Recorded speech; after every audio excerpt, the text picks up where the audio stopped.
get down near the bottom, you let your wrist fall back a little bit. Well, the way we bench, our wrist controls the weight all the time. Wrist is everything. We're doing everything with our wrist. So if you hold the bar with a false grip, then I recommend that you change it. I'll have you change it today. If you want to go back to it, go back to it. But I'll tell you right now, you cannot control the weight if you're grabbing with a false grip, because the weight is sitting on top of your hand and you have no movement. With a bar like this, I have all this movement. I can be doing all this stuff in my hand, which I'm probably going to have to do with the bench shirt to get the weight to touch.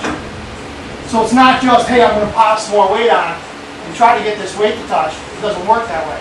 There's things you can do to manipulate your body to get the weight to touch. And observation is how you learn.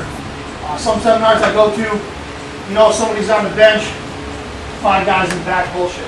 Well, it's 5 guys in the back bullshit and this person makes a mistake. I correct it, they don't see it, they don't learn. You know, so pay attention to what's going on. You'll learn more from watching someone than you will when we work out. In our group, someone is always on you for something. No one's going to let you just lay down on the bench and just bench however you want. It's not going to happen. Someone's always going to be there telling you, hey, you can be doing this better, you can be doing that better, you know, you can be doing more of this, push your stomach up harder, you know, get up into a higher arc. You know, all these things you need to be telling your partner, because sometimes you can't see what's on. I also recommend do the video camera watching yourself. You learn a lot from watching yourself. You may do something all the time. I can even tell you, hey, you're doing that all the time. You won't change it. You go watch yourself on videotape one time, see yourself and go, oh man, I'm so stupid, you know, I'm going to go back and change that, and you'll change it just like that. So, you know, little things like that. Obviously, all of you want to do a little bit better in your bench. You wouldn't be here today. You know, spending your time doing this and money. Learn from everyone. You know, one mistake can change it all. Or one thing right can change it all. So you have to pay attention to what's toward the floor. By pushing your heels toward the floor, flexes your ass. Once your ass is flexed and your legs are back like that, you can't lift your ass off the bench like this. You can push as hard as you want with your legs. See how he took the weight with his arms bent like this? Some of you guys will do it, I'm sure. Take the weight with their arms in like that. You want to take the weight like this, with your arms out, on your joints. The thing I'm saying is, from the setup, I'm set up, I go here. Notice I never go like this. Yeah. I'm still, arms are in. Arms are in. When I get my hand off, bang, arms are out. I'm holding the weight on my joints. I can hold it all day on my joints like this. If you hold the weight like this, you're holding the weight on your triceps. Triceps will fatigue if you do that. I see the difference. You didn't turn your elbows out until the bar was over Exactly. your chest. I'm getting my lift off, bang, right on my joints. You can hold it there all day long. You hold the weight on your joints. Like this, all the weight's on your triceps, and you're fatiguing your tricep before you even get to bring the weight down. And the chances are you're probably not going to be able to get into your good groove with your elbows. You don't want to turn your arms in too far in the bottom, because you're going to have to return to that part where you can lock the weight out. The less transfer you have, which is from here off the shirt back onto your arms to where you can lock it out, the less of a transfer you have, the more weight you'll be able to get. You can't make a big transfer under a heavy weight. It's just not going to happen. No one is strong enough to make a huge transfer from way in here to all the way back out to lock the weight out. It doesn't happen like that. No one is that strong. As the weight gets heavier, your transfer is going to get smaller and smaller until you're barely transferring at all, just enough to touch, and then back out. So the key of what I'm trying to teach you guys here today is less range of motion. Less range of motion, more practice with what you're doing. You practice what you're going to do, and you have to practice it every single time perfectly. That's why you need your buddy or whoever calling you, and you need to try every single time to set up better and better and better. So don't ever slack off on your setup. If you just lay on the bench and you're just laying there and it feels good, you're not set up right. I mean, you have to really try every single time. And if you're not trying every single time, then you're not getting the most out of it. So let's get some. If you lift your head, you're making it easier to bring the weight down. You're losing support. Lift your head, you're losing support. You know what I mean? It's easier to bring the weight down when you lift your head, right? Yeah, it's just easier to see where to bring it. Yeah, well, for me, just it's also easier to get the bar down. So you're losing support. And you're rotating off your track, too. So you know what I mean? If you lift your head, you're rotating up like this. Anything where all we're trying to do is gain more and more and more support, because that's what it's all about. whether you like it or not. I mean, that's what powerlifting has become. More support. I mean, there's people out there getting arm breaking support right now. You want to make sure you're up on your trap up here. You don't want to be on your back. You want to be on your trap, so you're like almost upside down when you take the weight. Push your heels down. Flex your ass. That's better. You guys never do it completely flat foot. You can if you have to, if that's your, for your federation or whatever. Some federations have a flat foot.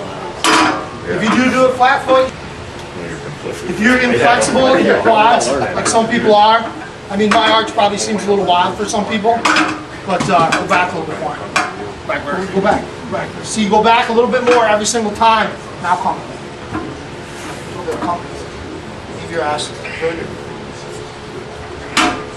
The more you can get back every time, and try to make it every time like this is part of the exercise. You're trying to bring yourself back a little bit more so you can stretch, which is mostly here in your hip flexors. Right? Yeah. See that flex, that stretch? I would say for you, slide your feet more. Slide your feet more out. Where? Forward toward me. Forward out. Right there. Now force them toward the floor. You have strong legs. This way you can use your legs a lot more. Yeah. Now push with your legs right here. Yeah. So you have strong legs. You could be using your legs. Up on your toes like that, you can't be pushing with all your legs straight. You know what I mean? You're just balancing there. Completely flat-footed. If you have to go flat-footed in your federation or whatever, that's fine. Just slide them out a little bit more. You can still go through the same exact setup. Okay. Just slide them out a little bit more. A little bit more. See how far your ass came? Go back. Now come. Slowly, slow motion. Come. Leave your ass. Now start arching up again. So you leave your ass right here on the bench, and your ass can't go anywhere. You're bringing your upper body into your arch, not your lower body. You're not bringing your lower body up. Stomach up, heels down. There you go. Flex your ass. By pushing your heels down, it pushes your stomach up to bring it closer to the bar. Turn your arms. Your elbow has to remain underneath the bar.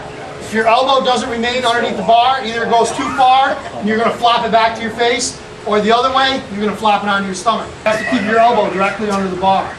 That's where you're going to have the greatest amount of force to push with, too. You're not going to be able to push if your elbow is like this or like that. It's not going to happen. Your face. So you have to follow the bar with your elbow. If your elbow doesn't follow the bar, you're done. Whatever your current technique is, you can always improve upon it. There's always things you can do a little bit better. When I first met Blaine, he was probably the flattest bencher I think I've ever seen.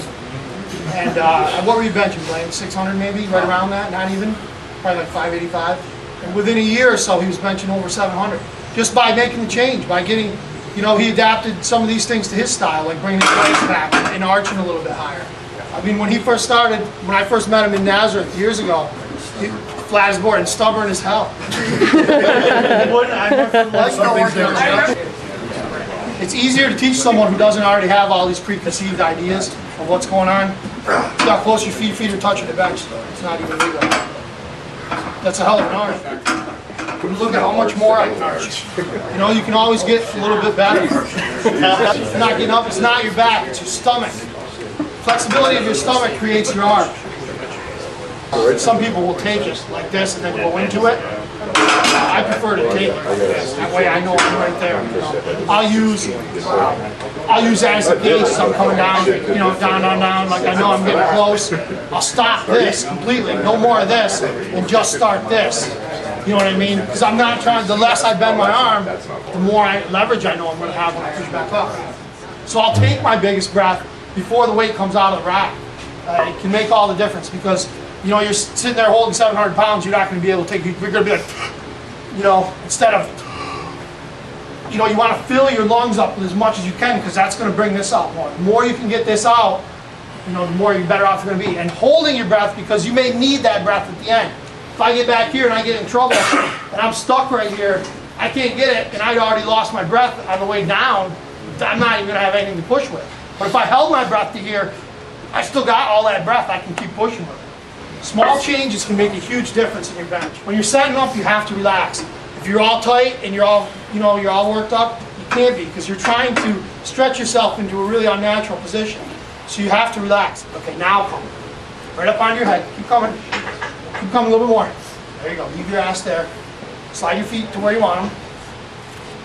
Now we're gonna bring your traps. Yeah, there you go. Sit down. Good. Stomach up, heels down.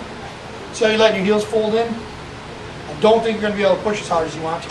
If you're not flexible enough to force your heels out, like he's not, if you can't get them to come out like that to get your base, then bring them in slightly, and then you can probably force them out. It's just that you're not flexible enough to do it yet. Another thing, I don't think I hit on this from the start, but was shoulder blade retraction. All you guys did it pretty well, but this is what I would look like if I didn't have my shoulder blades retracted. I would be like this. Now with my shoulder blades retracted, look at how much range I just lost. Here to there. Just from pulling my shoulder blades together.